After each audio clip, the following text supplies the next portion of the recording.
Equation in two variable जिसका part 1 मैंने upload किया था, तो आज कॉन्सेप्ट को आगे बढ़ाते हैं और पार्ट 2 पे चलते हैं।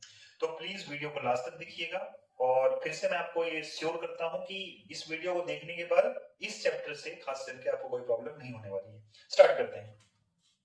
तो जैसा कि आपको पता है कि linear equation in two variable हमारे पास में a1x plus b1y plus c1 equals to 0 और दूसरा है a2x plus b2y plus c2 equals to 0। जैसा कि हम pair of linear equation in two variable पे वर्क कर रहे थे, तो मैंने यहाँ पर लिख लिया है। ठीक।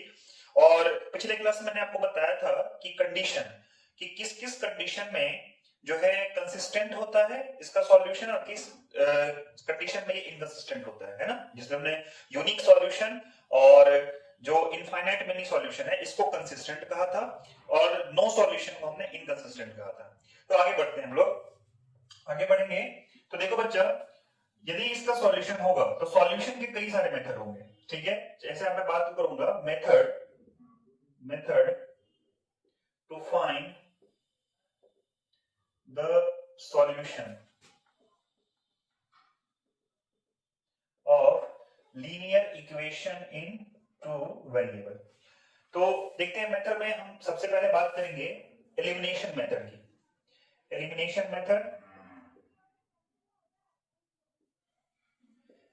ये पहला मेथड होता है। दूसरा होता है आपका सब्स्टिट्यूशन मेथड, सब्स्टिट्यूशन मेथड। तीसरा जो होता है आपका क्रॉस मल्टीप्लिकेशन होता है, क्रॉस मल्टीप्लिकेशन मेथड। और चौथा जो होता है आपका वो होता है ग्राफिकल मेथड, ग्राफिकल मेथड। तो मतलब 4 टाइप्स के मेथड होते हैं जिसके थ्रू आप किसी भी लीनियर इक्वेशन टू वेरिएबल जो पेयर में दिया गया हो उसका सॉल्यूशन फाइंड आउट कर सकते हैं। तो हम बारी बारी से क्या करेंगे, चारों मेथड के थ्रू सॉल्यूशन फाइंड आउट करना स्टार्ट करेंगे। तो pause the video, note it down. मैं स्टार्ट करता हूं। तो पहला मेथड हमारा एलिमिनेशन मेथड, इसमें देखते हैं। चलिए हम एक एग्जांपल लेते हैं। जैसे मान लीजिए कि हमने एग्जांपल लिया, एक हमारे पास में इक्वेशन है 2x + 3y - 5 = 0। दूसरा मेरा इक्वेशन है 3x - 5y + 9 = 0। तो हमारे पास दो इक्वेशन दे दिए गए हैं, pair of linear equation two variable है और इसका सॉल्यूशन एलिमिनेशन मेथड से फाइंड आउट करना है। तो बड़ा आसान सा चीज होता है। तो सबसे पहले आप क्या करोगे, जैसे आपके पास में कोई लीनियर इक्वेशन है ax + by + c = 0। तो पहला स्टेप जो होगा, आप एक काम करना, जो कांस्टेंट है कांस्टेंट को आप आरएचएस में लेके चले जाओगे, ट्रांसपोज कर लोगे। तो आप क्या करोगे, जैसे ट्रांसपोज करो तो x + dy = -c होगा। तो वहां ये यहां पर हम करने वाले हैं। तो स्टार्ट करते हैं। चलो इसको हमने इक्वेशन 1 कंसीडर किया, इसको इक्वेशन 2 कंसीडर किया। अब हम क्या करेंगे बच्चा, 2x + 3y = 5 कर लिया हमने, और ये हमारा क्या हो गया, 3x - 5y = -9 हो गया। समझ में आ रहा ना, यानी मैंने कांस्टेंट टर्म को ट्रांसपोज कर दिया आरएचएस में। तो इस तरीके से हमारा आ गया। अब आपको क्या करना है बच्चा, एलिमिनेट। एलिमिनेट का मतलब होता है हटाना, है ना। तो आपको हटाना है। क्यों हटाते हैं, तो एक चीज समझ लेना, हमें linear equation in one variable को सॉल्व करना आता है, क्योंकि हमने बचपन से वही सीखा है। जैसे आपके पास में कोई 2x + 5 = 7 दिया गया है, तो आप इसको सॉल्व करना जानते हो, यानी 2x = 7 - 5, तो 2x = 2 हो जाएगा, तो x की वैल्यू 1 हो गया। तो आपको ये मेथड पता है। तो इसीलिए हमारा जो कोशिश होता है यही होता है कि हम एक वेरिएबल को हटा दें, यहां से एलिमिनेट कर दें, ताकि मेरे पास में सिर्फ एक ही वेरिएबल का इक्वेशन बचेगा और उसको आसानी से हम सॉल्व कर सकते हैं। तो आप देखोगे जो भी सॉल्यूशन के मेथड होंगे, 4 मैंने लिखवाए हैं ना, जिसमें से खास करके एलिमिनेशन की बात कर रहा हूं, सब्स्टिट्यूशन की, यानी 2 सॉल्यूशन मेथड होता है। उसका यही पर्पस होता है कि जो हमारा गिवन इक्वेशन है उसको मैं एक वेरिएबल में कन्वर्ट करूं, ताकि एक वेरिएबल में कन्वर्ट होने के बाद आप उसको आसानी से सॉल्व कर लेंगे। तो हमारा यही पर्पस है यहाँ पे कि मैं किसी एक वेरिएबल को एलिमिनेट कर दूं, हटा दूं, ताकि एक ही वेरिएबल का इक्वेशन मेरे पास बचेगा और उसको आसानी से हम सॉल्व कर लेंगे, क्योंकि हमें आता है वो सॉल्व करना। तो अब ये आप पे डिपेंड करता है, अगर x को रिमूव करना चाहते हो तो x को रिमूव कर सकते हो, y को रिमूव करना चाहते हो तो y को रिमूव कर सकते हो।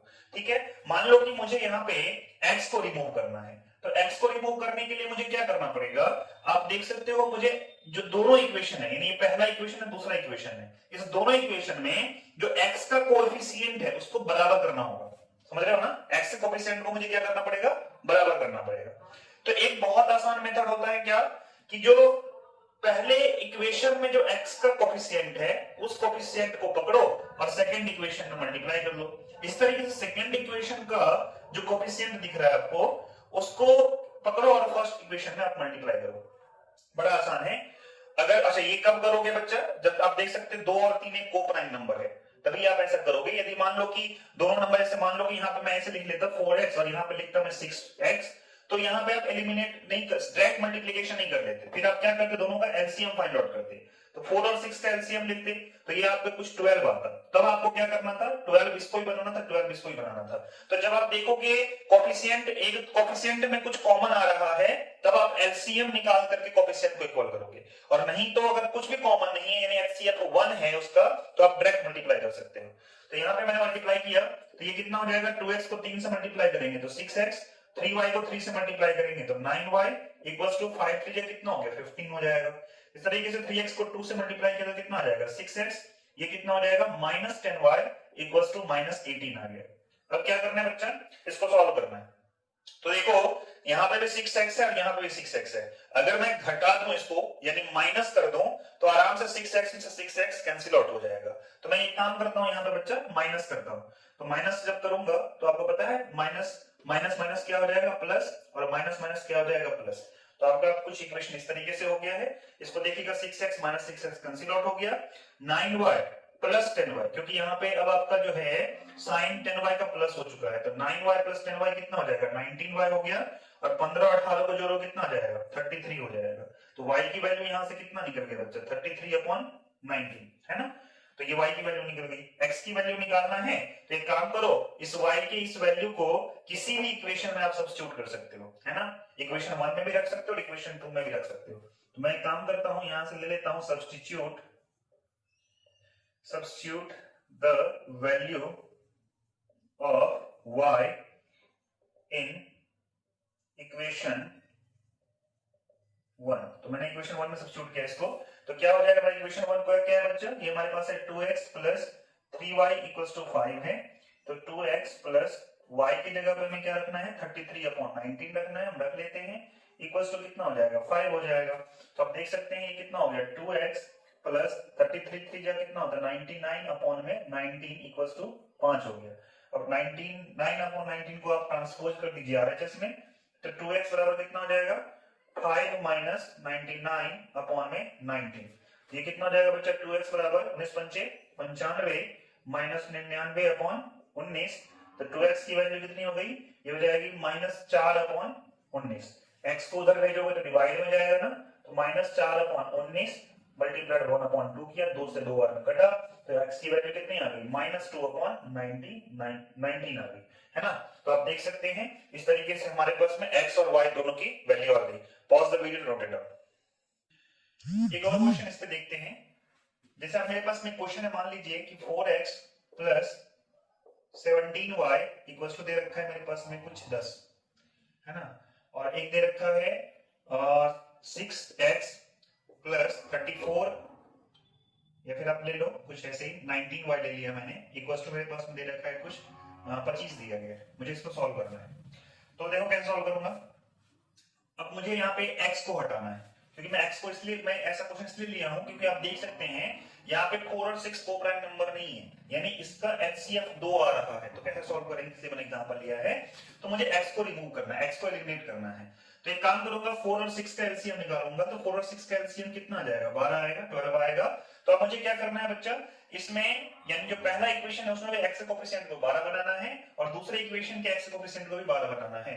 तो इसके लिए आप क्या करोगे, अगर 4 को 12 बनाना चाहते हो तो कितने से मल्टीप्लाई करने वाले हो 3 से, 6 को 12 बनाना चाहोगे कितने से मल्टीप्लाई करोगे 2 से, है ना। तो अब देख लो बच्चा, मल्टीप्लाई करते हैं। 4 3 कितना हो गया 4 3 12x प्लस 17 3 कितना होता है 51y इक्वल्स टू 30 हो गया। इस तरीके से तुम्हारा 6 2 कितना हो जाएगा 12x प्लस 19 2 कितना हो जाएगा 38y इक्वल्स टू 25 2 50 होता है। चलो इसको हम क्या करेंगे, सब्ट्रैक्ट कर लेते हैं, माइनस किया हमने तो ये कैंसिल आउट हो जाएगा। 51 में 37 गया तो कितना हो जाएगा माइनस करना, और 13 आ जाएगा 13y इक्वल्स टू, इसको माइनस करोगे कितना आएगा बच्चा -20 आ जाएगा। तो y की वैल्यू कितनी आ गई -20/13 आ गई, है ना। अब मुझे x की वैल्यू चाहिए किसी भी इक्वेशन में, यानी ये तुम्हारा अगर पहला इक्वेशन था और ये दूसरा इक्वेशन था, तो आप इस y के वैल्यू को किसी भी इक्वेशन में सब्स्टिट्यूट कर दो, x का मान आप फाइंड आउट कर सकते हो। तो ये मैं चाहूंगा कि आप खुद से फाइंड आउट करें, है ना। तो फिर हम आगे बढ़ेंगे नेक्स्ट क्वेश्चन की तरफ। नेक्स्ट मेथड हमारा है सब्स्टिट्यूशन मेथड। तो हम इसके थ्रू देखते हैं कैसे फाइंड आउट करेंगे। तो चलिए एग्जांपल लेते हैं। हमारे पास एक इक्वेशन है x + 4y = 8 दिया गया है। दूसरा इक्वेशन है 2x + 7y = दिया गया है 13। अब मुझे इसको सॉल्व करना है और किस मेथड से करना है? सब्स्टिट्यूशन मेथड से। देखो सब्स्टिट्यूशन मेथड का भी वही पर्पस होता है कि मुझे given linear equation two variable को linear equation in one variable में कन्वर्ट करना है, क्योंकि आपको वन वेरिएबल वाला इक्वेशन सॉल्व करना आता है, टू वेरिएबल वाला नहीं आता है। इसलिए उसी पर्पस को ध्यान में रखते हुए हम काम करेंगे। तो चलो ये हमारा इक्वेशन 1 है, ये इक्वेशन 2 है। इक्वेशन 1 को उठाते हैं, है ना। इक्वेशन 1 क्या है तुम्हारा? x + 4y = 8 है। तो यहां से देख सकते हो 4y बराबर कितना हो जाएगा? 8 - x हो जाएगा। मैंने x को ट्रांसपोज किया एचएस में, और y बराबर कितना हो जाएगा? 8 - x/4 हो गया, है ना। 4 को ट्रांसपोज कर दिया एचएस में, तो इस तरीके से आ गया। अब क्या करोगे? y के इस वैल्यू को इक्वेशन 2 में सब्स्टिट्यूट कर दोगे, है ना। तो मैं लिख देता हूं substitute the value of y, substitute value of y in equation 2। Equation 2 में मैं क्या कर रहा हूं? इसके वैल्यू को सब्स्टिट्यूट कर रहा हूं, है ना। तो क्या होगा बच्चे? देखो हमारा जो इक्वेशन है वो इस तरीके से हो जाएगा 2x + 7 × y की जगह हम क्या रखने वाले हैं? 8 - x/4 रखने वाले हैं, = 13 हो गया। इसको सॉल्व करते हैं तो ये आप देख सकते हो क्या हो जाएगा बच्चे? 2x हो गया, है ना। 7 को 8 से मल्टीप्लाई करो कितना? 7 × 8 = 56 होता है ना। ये प्लस ये तुम्हारा कितना हो जाएगा? 56। 7 को x से करेंगे तो कितना आएगा? -7x आ जाएगा, डिवाइड बाय कितना है बच्चा? 4 है, इक्वल्स टू कितना हो गया? 13 है। इसके नीचे 1 है, 1 और 4 का एलसीएम कितना हो जाएगा? 4 हो जाएगा, है ना। तो देखो ना 1 4 जब 4, तो ये 2 4 जब कितना हो गया? 8x हो गया, प्लस 56 -7x बराबर 13 हो गया, है ना। तो आप देख सकते हैं 8x में 7x गया तो कितना हो गया? x + 56/4 = 13 हो गया। 4 को सब्स्टिट्यूट करवा रहे थे इसमें, तो x प्लस 4 को ट्रांसपोज करवा रहे थे इसमें, तो x + 56 बराबर 13 मल्टीप्लाइड बाय कितना हो जाएगा? 4। तो x + 56 बराबर 13 4 जा कितना होता है? 52। तो x = कितना हो जाएगा? 52 - 56। तो x की वैल्यू -4 आ गई, है ना। अब आपको x पता चल गया है, y पता कर सकते हैं। तो substitute the value of x in y। तो यहाँ पे आप इसको एक काम कर सकते हो, इक्वेशन 3 मान सकते हो, है ना। तो मैं यहाँ पे एक लाइन जोड़ देता हूं, substitute the value of x in equation 3 में हम लोग इसके वैल्यू को सब्स्टिट्यूट कर देते हैं। तो चलो स्टार्ट करते हैं। तो y बराबर कितना हो जाएगा बच्चा? 8 - x की वैल्यू कितनी है हमारे पास? -4 है ना, तो -4 ले लेना है यहाँ पे, और डिवाइड बाय y की वैल्यू क्या है अपने पास में? तो डिवाइड बाय कितना? 4 है। तो y बराबर कितना हो जाएगा बच्चा? माइनस माइनस प्लस होता है ना, तो 8 + 4/4। तो ये कितना हो जाएगा बच्चा? 12/4। काटोगे कितना आएगा? 3 आएगा, यानी y की वैल्यू 3 आ गई, है ना। तो इस इक्वेशन का सॉल्यूशन क्या आया है बच्चा? तो x की वैल्यू आपके पास में आया है -4 और y की वैल्यू आपके पास में 3 आया है। तो ये आपका सॉल्यूशन हो गया। तो pause the video to note it down. तो हमने दो मेथड देखा था, एलिमिनेशन और सब्स्टिट्यूशन, है ना। उम्मीद है कि आप लोगों को समझ में आ गया होगा।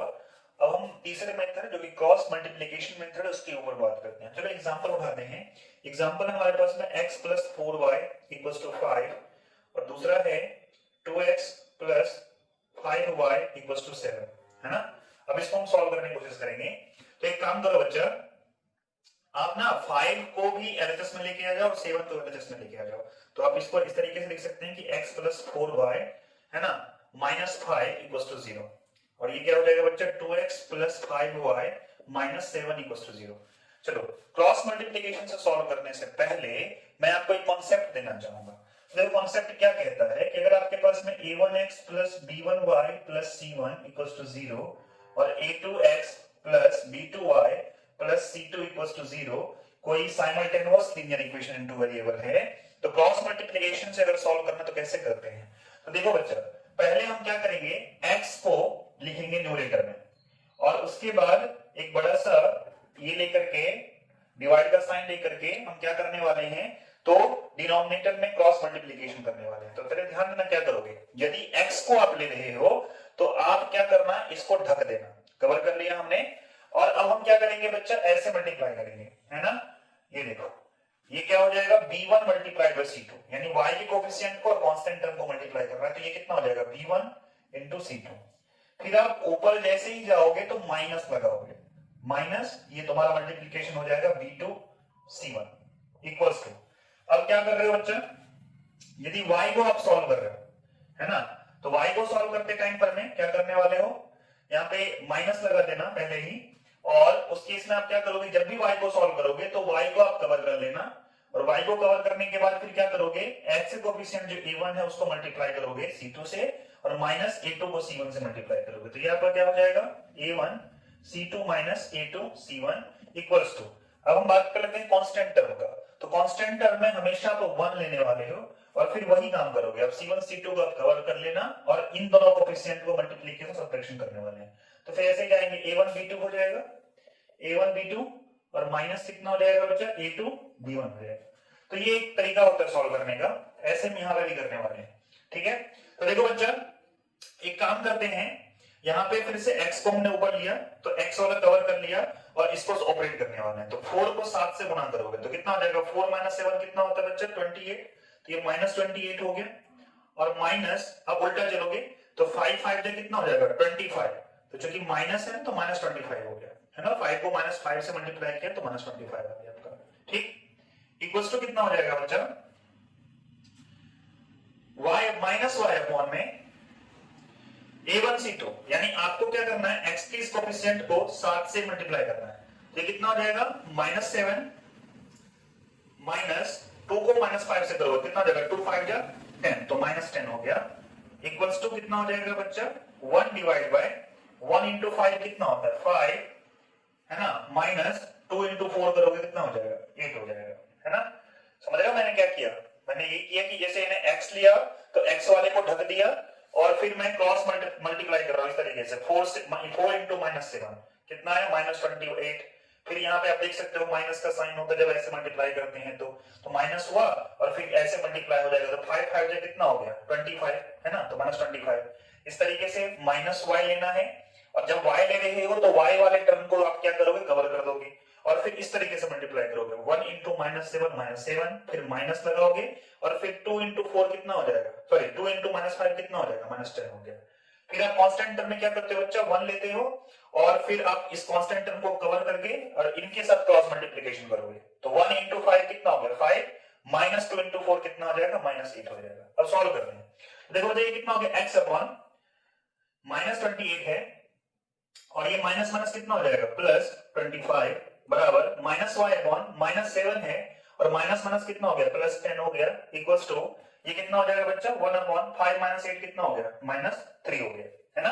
अब ये देखो इसको और थोड़ा सॉल्व कर लेते हैं, तो ये x अपॉन माइनस 28 प्लस 25 कितना आ जाएगा बच्चा माइनस 3 आ गया, है ना, equals to minus y upon 10 minus 7 कितना आता है 3 आता है, इक्वल्स टू कितना हो जाएगा माइनस 1 अपॉन 3 हो गया, है ना। तो ये इक्वेशन 1 है आपका, ये 2 है आपका, ये 3 है।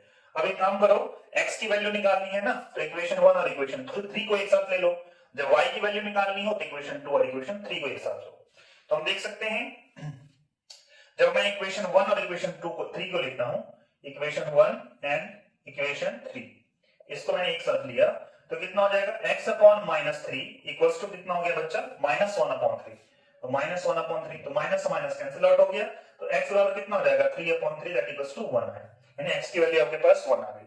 सिमिलरली अब देखोगे 2 और 3 को एक साथ ले लो, इक्वेशन 2 एंड इक्वेशन 3 हमने एक साथ लिया तो कितना हो जाएगा बच्चा minus y upon 3 equals to minus 1 upon 3, तो माइनस से माइनस कैंसिल आउट हो गया, तो y equals to 3 upon 3 that equals to 1 आ गया, तो x की वैल्यू 1 और y की वैल्यू 1 इसका आपका सॉल्यूशन है। तो बच्चे मैं फिर से रिकॉल मतलब आपको डिवाइस करवा देता हूं क्योंकि परेशानी होगा, मैं मानता हूं कि ये मेथड थोड़ा सा डिफिकल्ट है लेकिन टाइम टेकन नहीं है, टाइम को आपका सेव करेगा, टाइम सेविंग मेथड है। और दूसरी बात अगर आप सीबीएसई बोर्ड दे रहे हैं तो आपके बोर्ड में तो ये डिलीटेड है, क्रॉस मल्टीप्लिकेशन तो आपको पढ़ना ही नहीं है ना।